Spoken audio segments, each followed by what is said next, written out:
말씀 보이시나요? 예. 누가복음 20장 41절에서 21장 4절 저와 여러분이 한 절씩 교독하도록 하겠습니다. 예수께서 그들에게 말씀하셨다. 어떻게 사람들이 그리스도를 다윗의 자손이라고 하느냐? 다윗이 친히 시편에서 말하기를 주님께서 내 주께 말씀하셨다. 내가 네 원수들을 네 발 아래에 굴복시킬 때까지 너는 내 오른쪽에 앉아 있어라 하였다. 다윗이 그리스도를 주라고 불렀는데 어떻게 그가 다윗의 자손이 되겠느냐? 모든 백성이 듣고 있는 가운데 예수께서는 자기 제자들에게 말씀하셨다. 율법학자들을 조심하여라. 그들은 예복을 입고 다니기를 원하고 장터에서 인사받는 것과 회당에서 높은 자리와 잔치에서 윗자리를 좋아한다. 그들은 과부들의 가산을 삼키고 남에게 보이려고 길게 기도한다. 그들은 더 엄한 심판을 받을 것이다. 예수께서 눈을 들어 부자들의 헌금궤에 헌금 넣는 것을 보시고 또 어떤 가난한 과부가 거기에 랩돈 2립을 넣는 것을 보셨다. 그래서 예수께서는 말씀하셨다. 내가 진정으로 너희에게 말한다. 이 가난한 과부가 누구보다도 더 많이 넣었다. 같이 읽겠습니다. 저 사람들은 다 넉넉한 가운데서 자기들의 헌금을 넣었지만 이 과부는 구차한 가운데서 가지고 있는 생활비 전부를 털어 넣었다. 아멘. 자리에 앉으십시오. 정말 지난주에도 꽃샘추위가 여러분들 많이 괴롭혔죠. 그래서 새벽에 일하시면서 이렇게 알러지로 고생하시는 분들도 있고, 그리고 이제 또 데일라이트 세이빙이 됐습니다. 그만큼 이제 해가 길어졌어요. 그죠? 한 시간 덜 주무셔서 좀 피곤하실 텐데 힘내시기를 바랍니다. 지난주 한국에 큰일이 있었죠. 예, 대통령 선거가 있었습니다. 48.5%로 득표한 윤석열 후보가 47.8% 득표한 이재명 후보를 누르고 0.8포인트 차, 27만 표 차이로 대한민국의 새로운 대통령으로 선출되었어요. 이 투표 결과가 보여주는 것이 뭡니까? 48.5%의 대한민국 국민은 윤석열 후보가 대통령 되기를 지지하고 있고 47.8%의 대한민국 국민은 이재명 후보를 지지했었다. 뭐 이런 결과를 우리에게 보여주고 있죠. 이제 새로운 대통령으로 당선된 윤석열 후보가 여러 가지 대통령 후보 시절에 이제 공약을 했었습니다. 제가 대통령이 되면 이러이러한 것을 추진하겠습니다.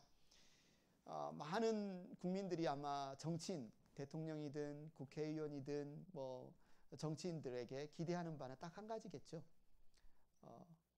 공약한 대로 열심히 일했으면 좋겠다. 국민의 일꾼으로 알고 국민을 주인으로 알고 그렇게 섬겼으면 좋겠다. 뭐 이런 생각을 하고 있겠죠. 그래서 공약이 공수표, 거짓말, 위선이 되지 않기를 바라겠죠. 여러분들도 조국을 생각하면서 많이 기도해 주시면 좋겠습니다. 제가 지난주 선거를 보면서 재미있는 상상을 한번 해봤어요. 예수님 당시에 만약에 선거가 있었다면, 예수님 당시에 만약에 메시아를 선거로, 투표로 선출한다면 무슨 일이 발생했을까? 만약 예수님이 메시아 투표에, 선거에 나가서 유대 국민들에게 이제 그 투표수를 받았다면 과연 유대 사람들의 몇 퍼센트가 예수님을 메시아로 지지를 했을까요? 과연 몇 명이 예수님을 메시아로 선출했을까요? 여러분 복음서를 읽어보면 아마 짐작이 돼요. 복음서를 읽어보면 예수님을 지지하는 어떤 그런 부분이 얼마나 있을까? 지난주 묵상한 누가복음 말씀만 봐도 아마 분위기, 예수님 당시의 사람들의 분위기를 우리가 볼 수 있는데, 그 중에서 지난주는 주로 이제 예루살렘에서 예수님이 만난 종교 지도자들, 정치 지도자들, 그들과의 대화 내용이 지난주 우리가 묵상한 누가복음에 많이 나옵니다. 예수님께서 예루살렘에 입성하신 이튿날 성전에 들어가셨죠. 장사하는 사람들을 내쫓으시며 아니 하나님의 집을, 하나님의 기도하는 집을 강도의 소굴로 만드느냐 이렇게 책망하셨어요. 대제사장들과 율법학자들과 백성의 장로들이 예수님을 없애려고 꾀하고 있으면서 어찌해야 이 정말 예수를 없앨 수 있지? 그러나 성전에서 백성들이 다 예수님 주변으로 몰려들어서 말씀을 들으니까 예수를 어떻게 없앨 수가 없는 거예요. 그 다음 날도 예수님이 성전에서 가르치고 있는데 대제사장들과 율법학자들과 장로들이 이제 와서 따집니다. 예수님께. 아니 당신이 무슨 권한으로, 지금 누가 당신에게 권세를 줘서 권한을 줘서 이 성전에서 사람들에게 가르치는 것이요? 그러자 예수님이 그 질문에 역질문으로 답을 합니다.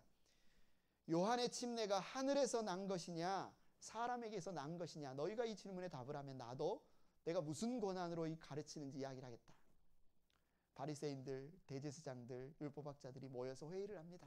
아니 우리가 침례 요한의 그 침례가 하늘에서 났다고 하면 침례 요한은 예수가 메시아라고 분명히 증언했는데, 아니 침례 요한을 하늘에서 났다고 하면서 왜 예수를 믿지 않느냐고 할 텐데, 그렇게 말하기 힘든데, 거꾸로 야 침례 요한 사기꾼이야 그냥 자기 혼자 그런 거야 라고 말하면 모든 국민이 다 침례 요한을 예언자로 알고 있는데 우리가 돌 맞을 것 같다.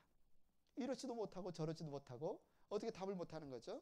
그래서 뭐라고 답을 해요? 우리는 침례 요한의 침례가 어디서 나는지 모르겠다, 이렇게 답을 한 거죠. 또 율법학자들과 대제사장들이 이제는 자기들이 직접 가서 예수님께 질문하는 게 안 통하니까 청탐꾼을 보냅니다. 예수님의 말씀에 정말 좋아하는 척 선생님 스승님 하면서 예수님의 말을 책잡기 위해서 정탐꾼을 보내요. 그래서 그 정탐꾼들을 통해서 무슨 함정 질문을 합니까? 로마 황제에게 세금을 바치는 것이 옳겠습니까? 옳지 않겠습니까? 왜 그래요? 로마의 반란을 꾀하는 정치범으로, 만약에 바치지 말라고 한다면 정치범으로 고발하고, 만약에 바치라고 한다면 야 이런 민족 반역자가 어디 있느냐, 예수님을 책잡아서 끌어내리기 위해서 이런 질문을 하죠. 예수님이 그들의 속셈을 알아채십니다. 통쾌한 답변을 하시죠. 황제의 것은 황제에게 바치고 하나님의 것은 하나님에게 바쳐라. 누가복음 20장 26절에 보니까 그들은 백성 앞에서 예수의 말씀을 책잡지 못하고 그의 답변에 놀라서 입을 다물지 못하였다. 입을 다물었다. 그러자 이제 새로운 타자가 등장합니다. 누굽니까? 사두개인들이 등장합니다.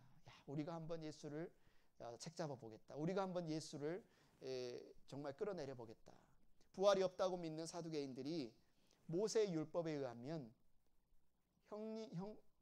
최고 형이 자녀를 낳지 못하고 죽게 되면 대를 이어야 되기 때문에 동생들이 그 형수님과 결혼하여 대를 잇도록 하는 그런 율법이 있었어요. 이 율법을 가지고 와서 예수님께 묻는 거죠.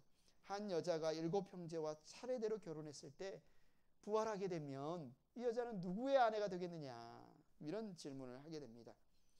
예수님께서는 부활 후에는 사람이 장가가는 것도 없고 시집 가는 것도 없고 천사와 같아서 더 이상 죽지 않는다, 이렇게 가르쳐 주시고, 정말 사두개인들은 성경 중에서 모세 오경만을 인정했거든요. 모세를 가장 존경하는, 사두개인이란 말은 그러니까 대제사장의 후예들, 그러니까 성전에서 모세 오경을 가장 소중하게 생각하는 그 사람들이기 때문에 출애굽기 말씀에 모세가 언급한 그 내용을 가지고 와서 이야기합니다. 모세가 출애굽기에 하나님을 어떻게 불러요?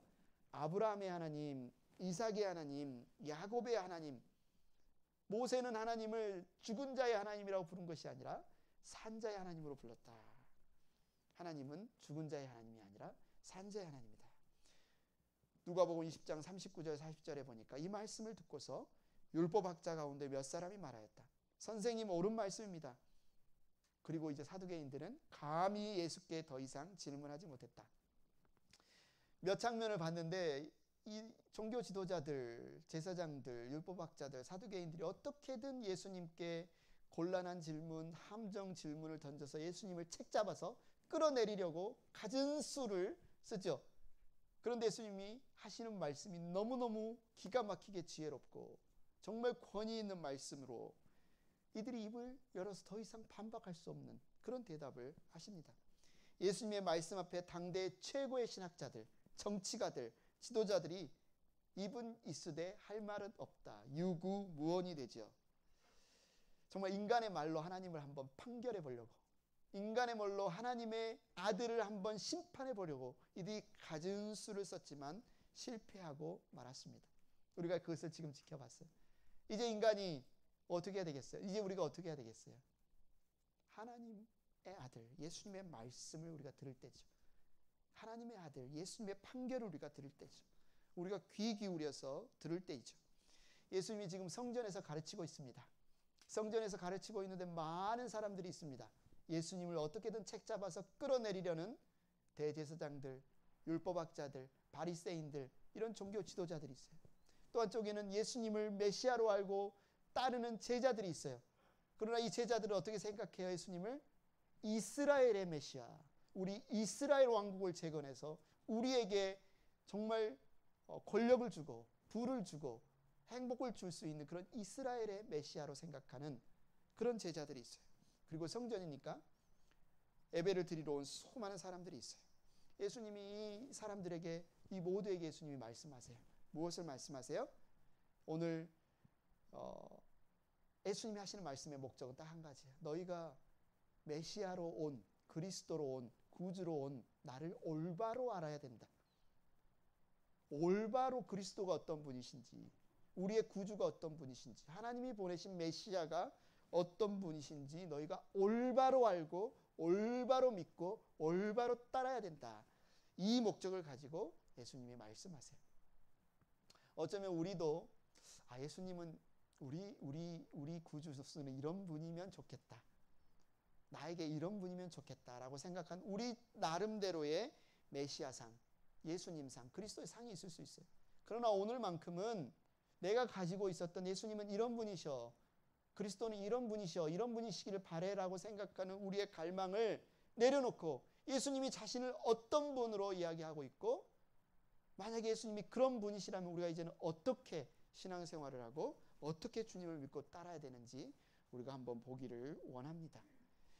우리는 그리스도 예수를 온전히, 사도 바울도 그랬어요. 내가 주님을 부분적으로 알지만 내가 더 온전히 주님을 알기를 원합니다. 근데 우리가 주님을 온전히 알아가는 삶을 추구해야 합니다. 이 정도면 됐어. 나 예수님을 잘 알아. 나 지금 신앙생활 20년이야. 30년. 이게 아니라 정말 내가 더 온전히 주님을 알기를 원합니다. 그리스도를 알기를 원합니다. 이 삶을 추구해야 해요. 오늘 보면 41절을 보세요. 예수께서 그들에게 말씀하셨다. 어떤 사람들이 그리스도를 다윗의 자손이라고 하느냐. 예수님께서 말씀하신 그들이 누구예요? 앞에서 쭉 살펴봤던 갖은 방법으로 예수의 말을 책잡아서 가짜야 가짜. 이스라엘 로마의 반란을 일으키는 정치범이야. 어떻게 갖은 수를 써서 끌어내리려고 했던 대제사장들, 율법학자들, 종교 지도자들, 그들에게 예수님이 지금 말씀을 하신 거죠. 이들이 왜 이렇게 예수님을 못 잡아 죽여서 안달이었을까요?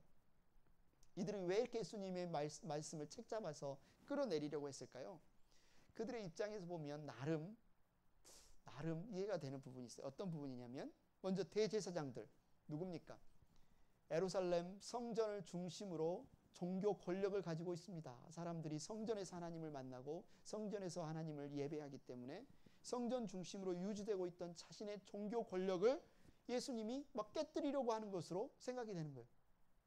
이 큰일 난다. 이 사람이 이 성전을 중심으로 한 이 예배 제도를 다 무너뜨리려고 하네? 라고 하면서 예수님을 싫어했어요. 바리새인들은 어떻습니까? 예수님을 장로들의 전통을 깨뜨리고 모세 율법을 배척하는 이단아로 보는 거예요. 막 주일날 손도 안 씻고, 막 주일날 병든 자를 고치고, 율법에 그렇게 하지 말라고 했는데, 그래서 바리새인들은 예수님을 싫어했습니다. 또 부활을 믿지 않는 사두개인들은 어때요? 예수님이 죽은 나사로를 막 살려요. 눈에 가시죠. 자신들은 부활을 안 믿는데 저 예수라는 작자가 죽은 사람을 살렸다는 소문이 퍼지니까 너무너무 싫어했습니다. 당시 헤롯 왕은 어땠습니까? 자기를 비난하는, 책망하는 침례 요한을 목베어 죽였는데, 아니 침례 요한이 다시 살아나서 저렇게 말을 전하고 다니는 거구나. 예수를 침례 요한이 다시 살아난 것으로 보고 두려워했어요. 그러면서 예수님이 백성을 선동하여 나라를 어지럽히는 그러한 자로 생각해서 싫어했어요. 이들은 다 자기 나름대로의 이유가 있습니다. 그런데 예수님이 이 대제사장들, 바리새인들, 율법학자들, 사두개인들, 그들의 문제점을 예수님은 단 한 가지로 보십니다. 그 단 한 가지로 보는 것이 무엇이냐? 그들은 메시아에 대해서, 구약 성경이 말한 오실 그리스도 구주에 대해서 잘못된 생각을 가지고 있다. 잘못된 생각을 가지고 있다. 그래서 하나님이 약속하신 메시아가 왔는데, 구원자가 왔는데, 구주가 왔는데 그들은 메시아를 영접하고 맞아들이고 환영하기는커녕 오히려 핍박하고 말을 책잡아서 죽이려고 애쓰고 있다. 그 이유는 무엇이다? 그들이 오실 메시아에 대해서 잘못된 생각을 갖고 있었다. 잘못된 기준을 갖고 있었다. 그 중에 하나가 오늘 말하고 있는 메시아, 오실 메시아, 구원자는 다윗의 자손이다. 다윗의 자손이다. 그리스도가 다윗의 자손으로 오실 것이라는 말씀은 사실 맞습니다. 틀린 말이 아니에요. 구약 성경에 보면 사무엘하 7장 11절, 16절, 시편, 이사야, 예레미야 곳곳에 정말 하나님이 보내주실 구원자 메시아는 다윗의 자손으로 오실 것이다 라고 예언되어 있어요. 그러나 다윗의 자손으로 오실 메시아는 이스라엘만을 구원하기 위해서 오시는 메시아가 아니에요. 이스라엘을 재건하기 위해서 오시는 메시아가 아니라 죄와 죽음에서 온 인류를 구원하시기 위해서 하나님이 보내신 메시아예요. 그러나 이들이 우리에게 올 메시아는 다윗의 자손으로 오기 때문에 다윗 왕국을 재건할 것이다.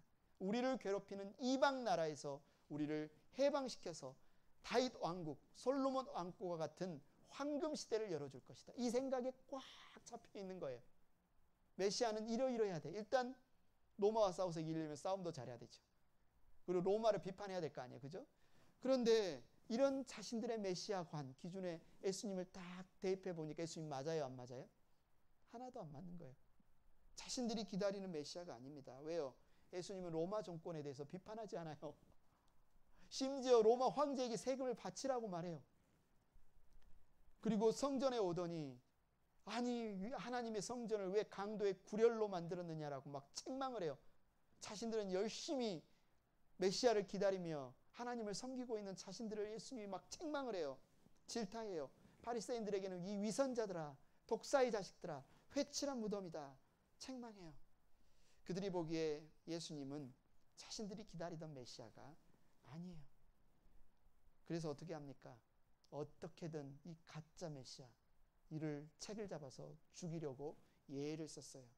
그 이유는 그들이 잘못된 메시아, 잘못된 그리스도, 잘못된 구주에 관한 생각을 가지고 있었기 때문에 그렇습니다. 그래서 예수님께서 이들의 잘못된 생각을 지금 바로잡아 주시기 위해서 오늘 보면 42절, 43절에 말합니다. 이들이 메시아를 기다리면서 어떤 메시아가 오기를 기다렸다고요? 다윗과 같은 왕, 다윗과 같은 메시아가 오기를 바랬어요. 그래서 예수님께서 다윗의 시편 110편 1절 말씀을 인용해서 이렇게 말합니다. 주님께서 내 주님께 말씀하시기를 내가 너의 원수들을 너의 발판이 되게 하기까지 너는 내 오른쪽에 앉아 있어라 하셨습니다.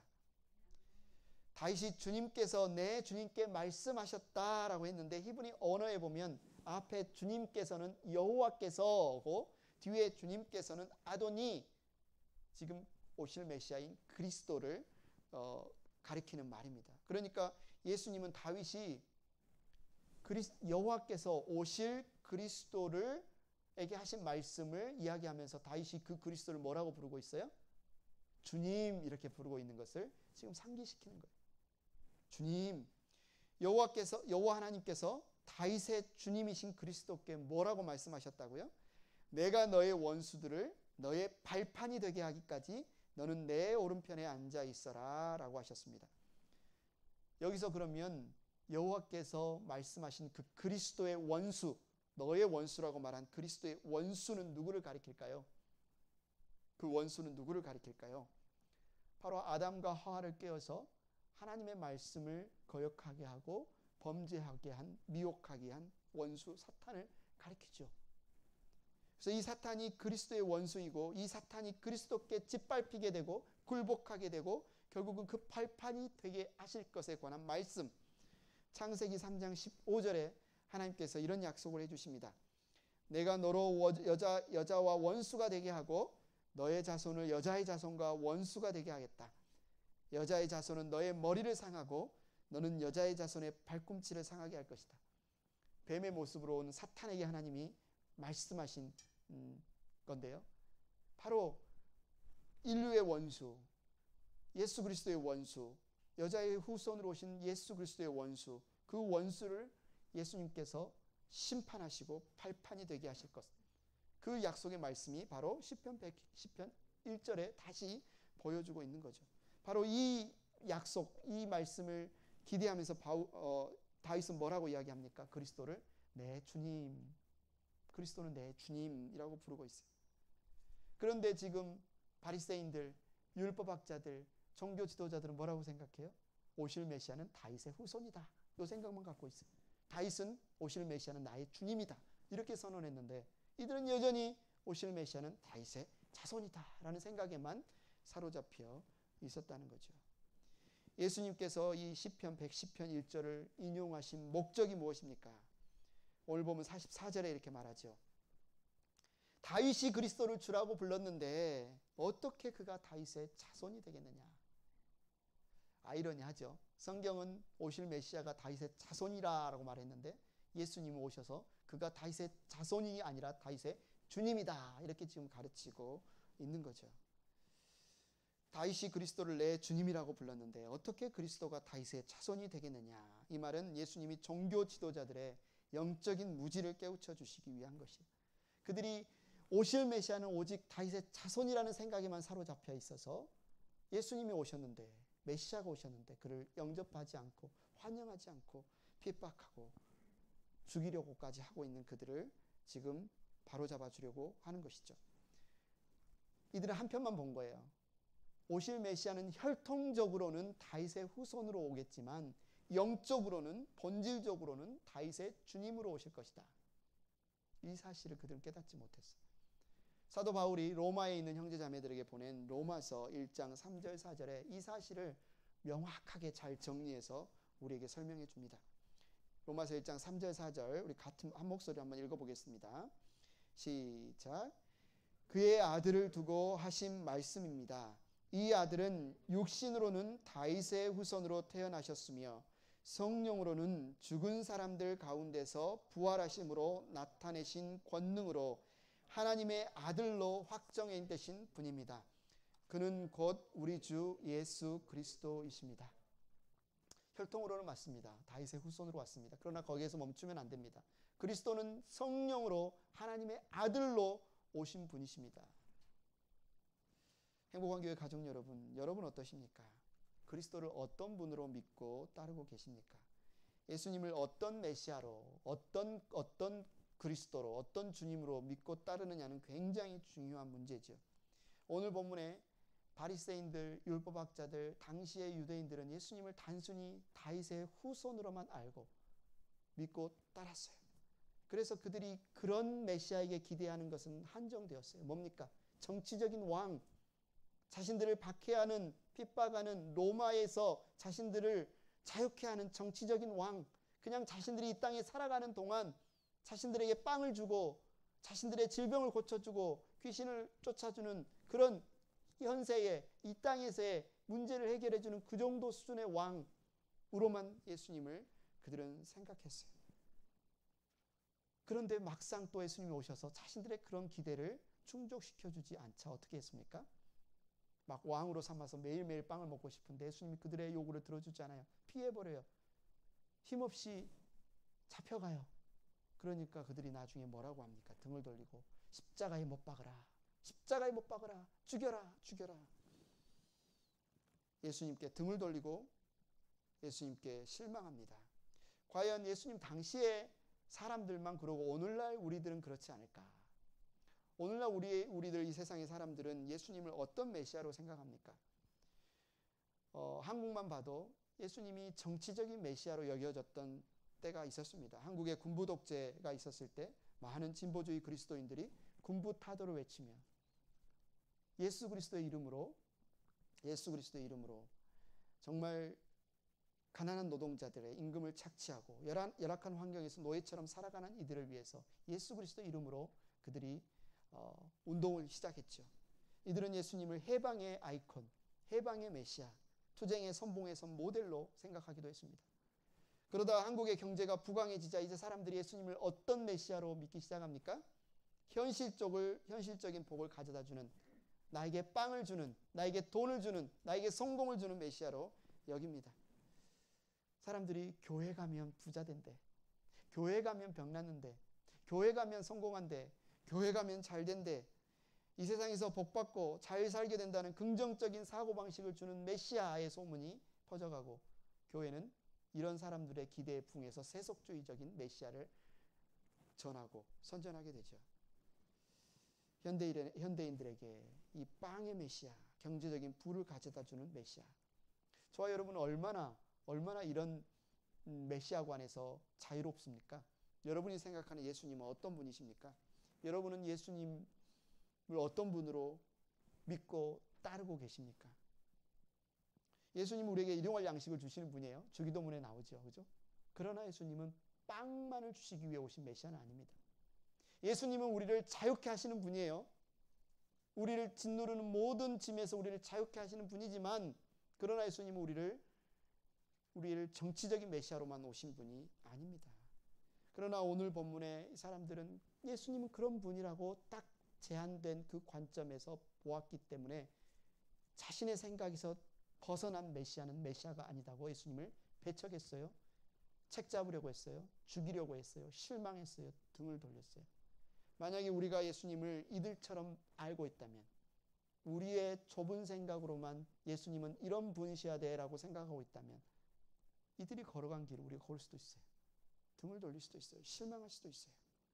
그래서 오늘 예수님이 우리에게 주시는 말씀은 온전히 알라는 겁니다.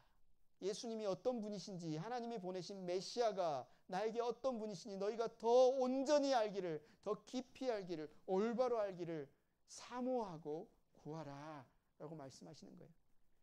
여러분, 예수님이 누구신지 알았다, 나는 안다, 충분하다 생각하지 마시고 여러분 구하시기 바랍니다. 내가 주님을 더 알기를 원합니다.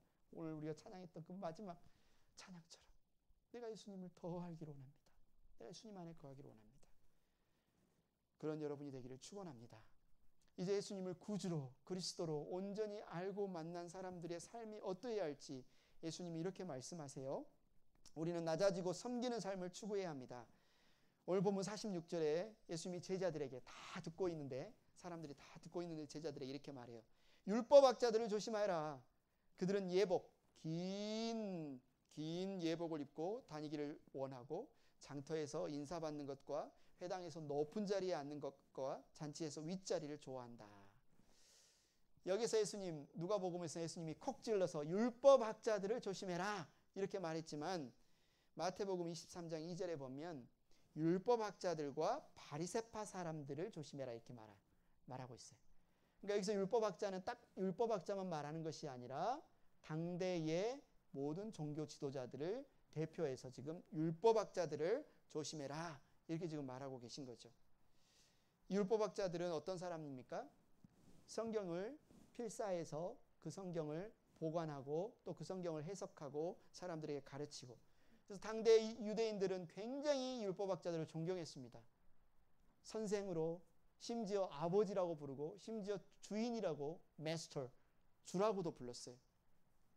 그런데 예수님은 이렇게 대단히 존경받는 율법학자들을 향해서 뭐라고 지금 말씀하시는 거예요? 그들을 조심하라고 말하는 거예요. 그들을 조심하라. 그들은 더 엄한 심판을 받을 것이다. 사람들은 가장 존경하는 대상으로 생각하는 예수님, 그들을 조심하라. 왜냐하면 그들은 더 엄한 심판을 받을 것이다. 예수님 왜 이런 말씀하셨을까요? 예수님 왜 이런 판결을 내리셨을까요? 사람들은 볼 수 없는데, 사람들의 눈에는 안 보이는데 예수님은 볼 수 있는 것, 예수님의 눈에는 보이는 중요한 것이, 중요한 문제가 있었기 때문에 그렇죠. 예수님이 정확하게 보고 있었던 율법학자들, 바리새인들, 대제사장들, 당대의 종교 지도자들, 그들에게 있어서의 문제는 뭐냐면 사람들 앞에서 자기를 높이는 것이에요. 사람들 앞에서 자기를 높이는 것. 이 말을 다른 말로 위선이라고 부릅니다. 위선. 위선은 뭐예요?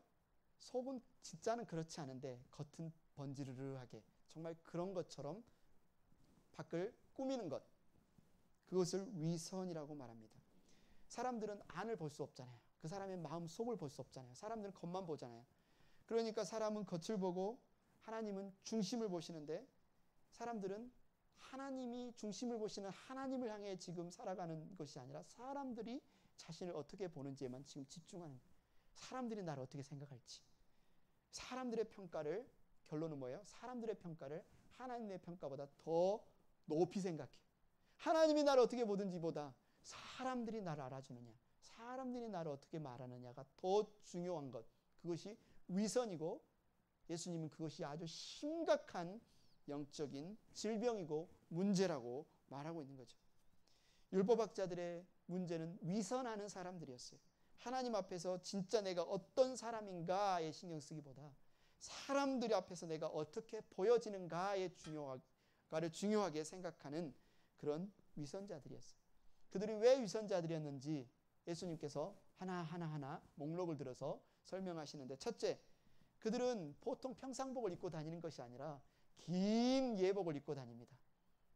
긴 예복. 거기에는 정말 율법에서 명한 대로 이 사람이 얼마나 율법을 철저하게 지키는 사람인가, 나는 이런 사람이야 라고 사람들이 다 알아볼 수 있도록 특별한 종교적인 상징으로 꾸며진 긴 예복을 입고 다닙니다. 그 예복을 입고 나타나면 사람들이 뭐래요? 아버지, 선생님, 주님이시여, 메스터시여, 이렇게 하면서 높임받는 것, 사람들에게 인정받는 것, 거룩한 스승이시여. 그걸 왜요? 사람들이 워낙 많은데 그 옷 안 입고 가면, 그 유니폼 안 입고 가면 모르잖아요. 그러니까 입고 가는 거예요. 사람들이 그렇게 불러주기를 원해서. 그리고 그 옷만 입고 다니는 게 아니라 그 사람이 다니는 루트가 있어요. 사람들이 안 모이는 곳은 안 갑니다. 많이 모이는 장터에 갑니다. 일부러. 왜요? 사람들에게 인사받는 것이 좋으니까요. 랍비여, 주여, 아버지여 이렇게 불러주는 것, 이 너무너무 기분 좋으니까 일부러 사람들이 많은 장터를 다닙니다. 마태복음 23장 8절 10절에서 예수님은 제자들에게 뭐라고 경고하세요? 랍비는 선생이란 뜻인데, 선생이라는 호칭을 듣지 말아라. 땅에서는 아무도 너희 아버지라고 부르지 말아라. 너희는 지도자라는 호칭을 듣지 말아라. 이런 명령을 하셨어요. 호칭 자체가 무슨 잘못이 있겠습니까? 우리 아버지를, 홍길동도 아닌데 아버지를 아버지로 못 부르는 게 말이 됩니까? 지금 아버지를 아버지로 부르지 말란 뜻이 아니죠. 이 말은 바로 율법학자들, 자기가 높임받기 위해서 사람들에게 아버지, 스승님 이렇게 받는 것을, 그런 호칭에 집착하는 것을 너희는 따라하지 말라는 거예요. 예수님이 지금 그걸 경고하는 거죠. 또 율법학자들, 종교 지도자들은 회당에서 높은 자리에 앉고 잔치의 윗자리를 좋아했어요. 회당에서 높은 자리란 말은 지금 저 같은 자리를 말하는 거예요. 저도 조심해야 돼. 회당에 이렇게 자리가 있는데 높은 자리가 그냥 이 자리 중에 높은 자리가 아니라 이 청중들을 마주 대하면서 모세의 자리라고 해서 돌로 된 의자가 있는데 거기에 딱 앉아요. 그 자리에 앉는 사람은 어떤 사람이냐면 가장 연장자 랍비, 그리고 가장 학식이 높은 랍비가 거기 앉아서 이 두루마리 성경을 쭉 해서 이렇게 성경 강해를 해주는 자리가 바로 회당에서 가장 높은 자리입니다. 그러니까 한마디로 사람들이 다 인정해주는, 높여주는, 존경해주는 그 회당에서 그 자리에 앉기를 율법학자들이 좋아했고, 어떤 잔치가 있으면 그곳에서도 가장 높은 자리, 어디가 가장 높은 자리입니까? 잔치에서는 주인의 바로 옆자리, 주인이 가장 챙겨주는 자리. 바로 랍비들은, 율법학자들은 자신은 마땅히 그 자리에 앉아야 된다고 생각한 거예요. 나는 마땅히 존경받아야 되고, 나는 마땅히 어떤 잔치에 있어든지 주인의 옆자리에 앉을 자격이 있다고 생각하는 그런 사람들이었어요. 그뿐만 아니라 이 사람들의 위선은 여기서 끝나지 않고 더 심각한 위선이 있었는데, 오늘 보면 47절에 보니까 그들은 과부들의 가산을 삼키고, 이렇게 말합니다. 과부들의 가산을 삼키고.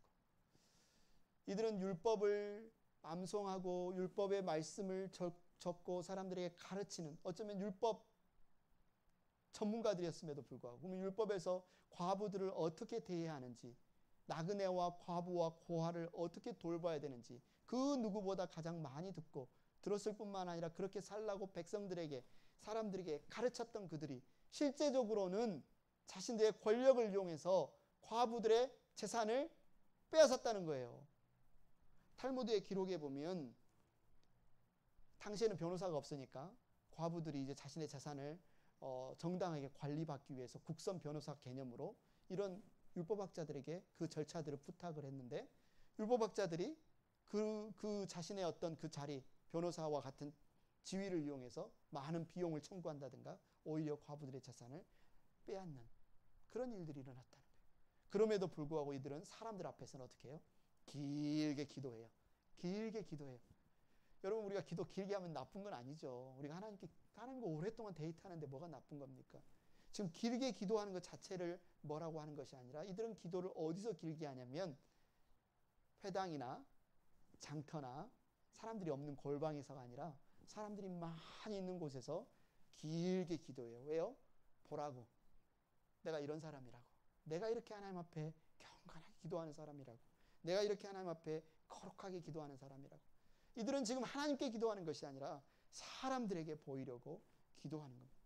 예수님은 이런 율법학자들, 이런 종교인들의 위선을 크게 꾸짖으십니다. 우리는 그러면 이 예수님의 책망에서 자유로울 수 있을까요? 우리는 괜찮습니까? 예수님은 지금 제자들에게 너희가 율법학자들의 위선을 조심하라.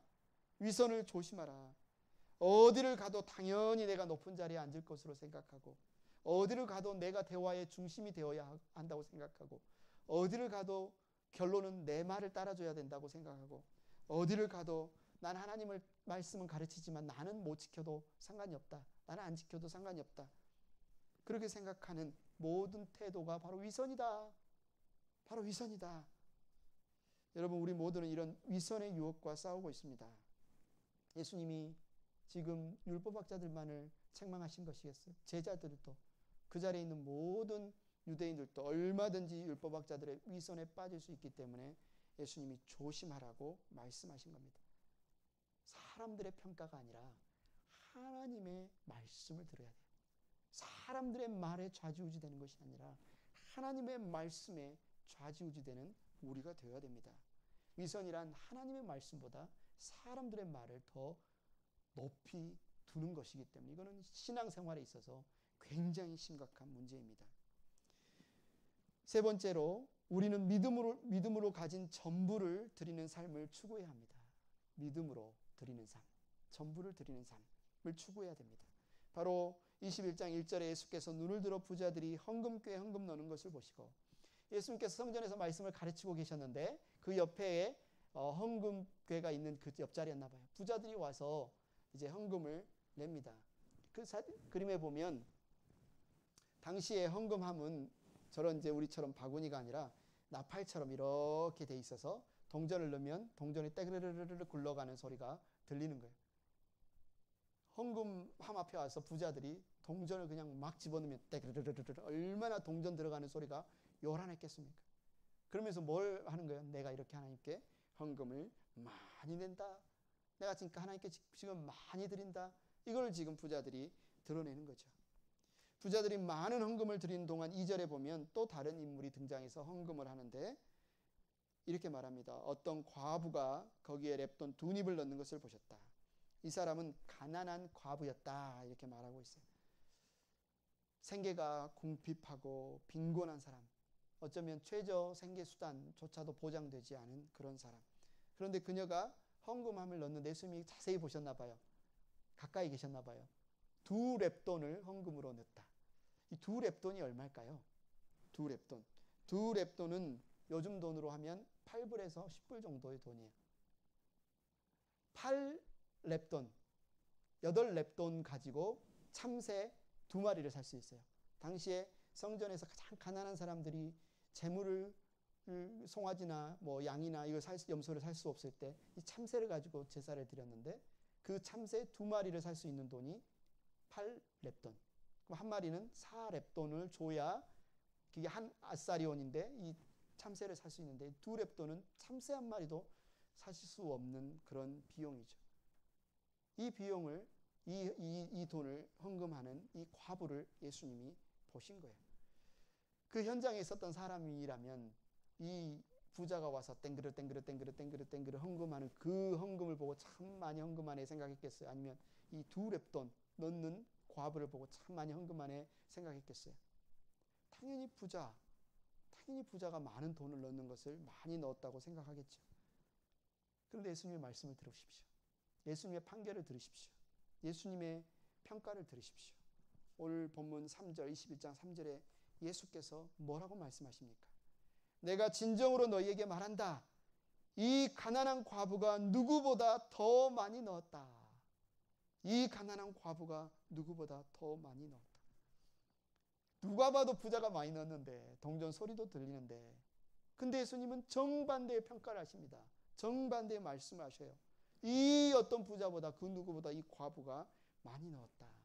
예수님께서 이렇게 말씀하신 이유를 4절에서 이렇게 말합니다. 다 같이 한번 읽어볼까요? 4절 시작. 저 사람들은 다 넉넉한 가운데서 자기들의 헌금을 넣었지만 이 과부는 구차한 가운데서 가지고 있는 생활비 전부를 털어넣었다. 객관적으로 볼 때 부자가 많이 넣은 거 맞습니다. 그러나 사람들이 볼 때는 이 부자가 많이 넣었지만 예수님이 볼 때는 과부가 많이 넣었다. 왜냐하면 예수님은 겉에 있는 물질, 돈만 보는 것이 아니라 그 사람의 중심과 형편과 중심을 보시는 분이에요. 그런데 예수님이 뭐라고 말씀하시냐면 이 과부는 자신의 전부를 넣었다. 자신의 전부를 넣었다. 예수님은 하나님이시잖아요. 하나님의 아들이시잖아요. 중심을 아시잖아요.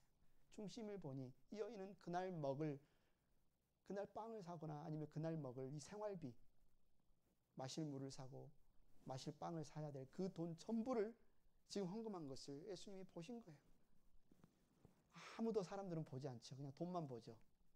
사람들이 누가 그 마음을 알겠습니까? 누가 그 형편을 알겠습니까? 사람들은 알지 못하는데 예수님은 아시는 거예요. 예수님 그 마음의 중심을 아시는 거예요. 그 중심을 보시는 거예요. 이 사람이 얼마나 헌신을 했는지, 얼마나 희생을 했는지 예수님은 외모, 두랩도만 보시는 게 아니라 그 마음을 보시는 거예요. 그 중심을 보시는 거예요. 겉으로 보면 부자가 많이 헌금했다고 말하겠지만 주님은 그 중심을 보면서 이 과부가 가장 많이 드렸다. 이렇게 말하고 있습니다. 중요한 것은 왜 그러냐? 믿음으로 드렸기 때문이다. 이 여인은 믿음으로 드렸기 때문이다. 행복한 교회 가족 여러분, 위선은 사람 앞에서 의롭다고 얻기를 원하는 태도를 위선이라고 설명을 드렸습니다.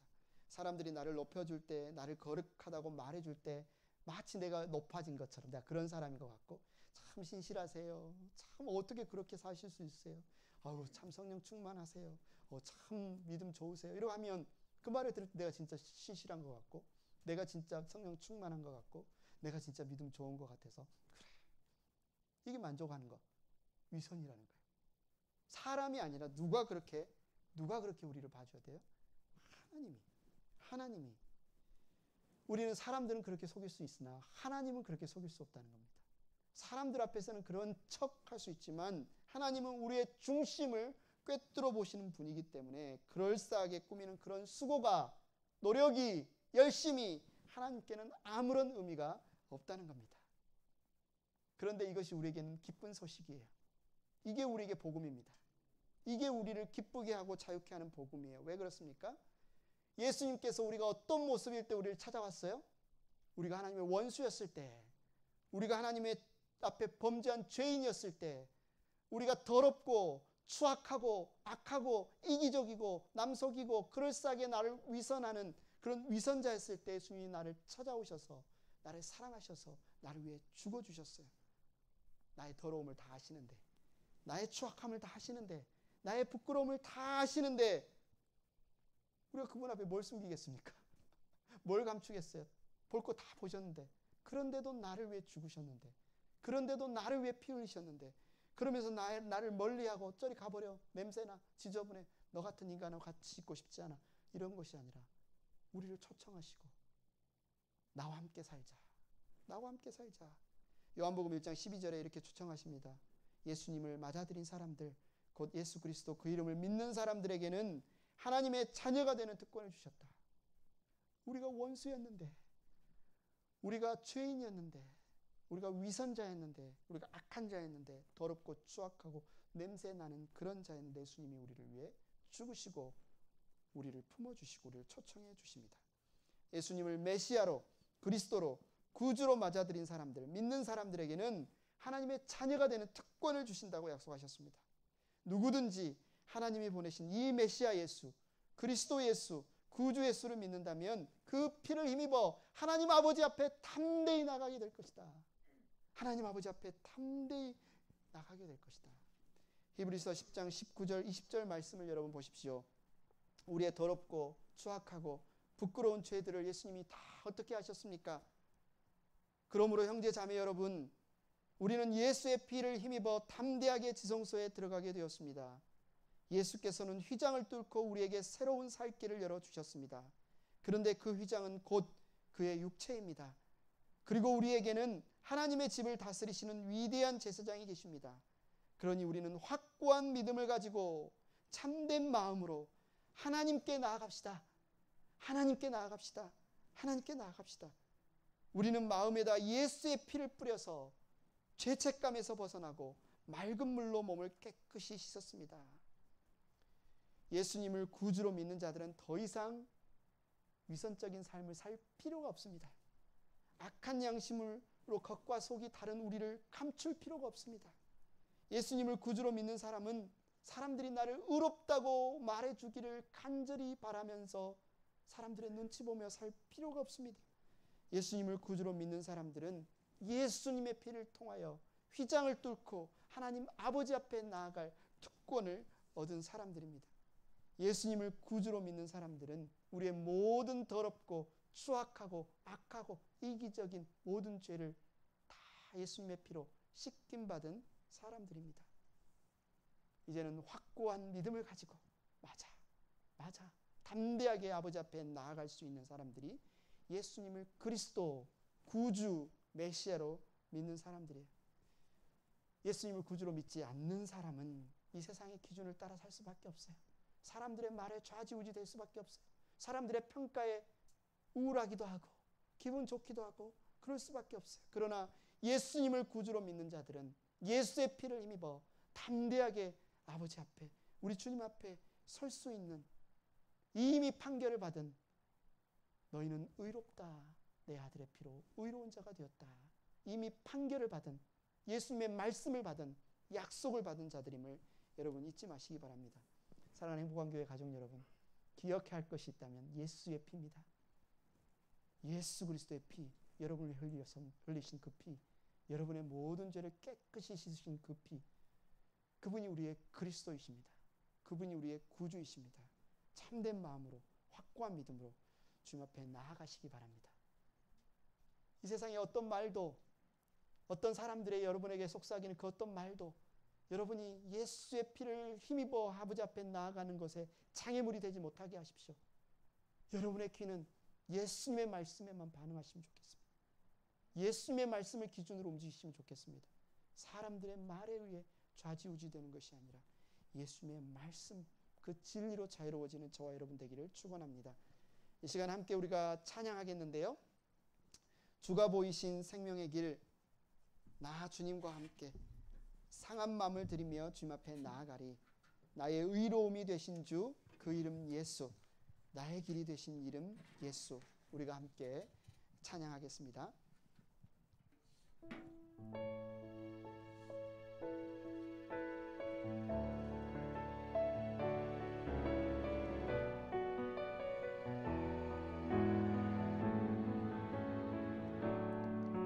주가 보이신 생명의 길, 나 주님과 함께 상한 마음을 들이며 주님 앞에 나가리.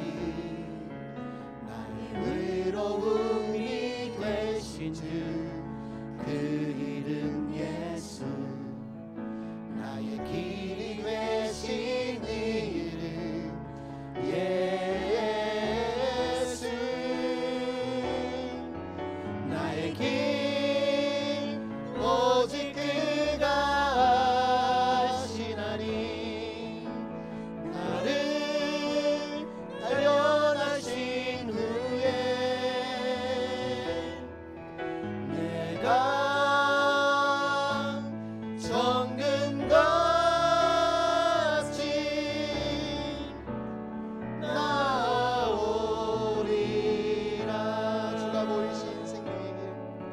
주가 보이신 생명의 길, 나 주님과 함께 상한 마음을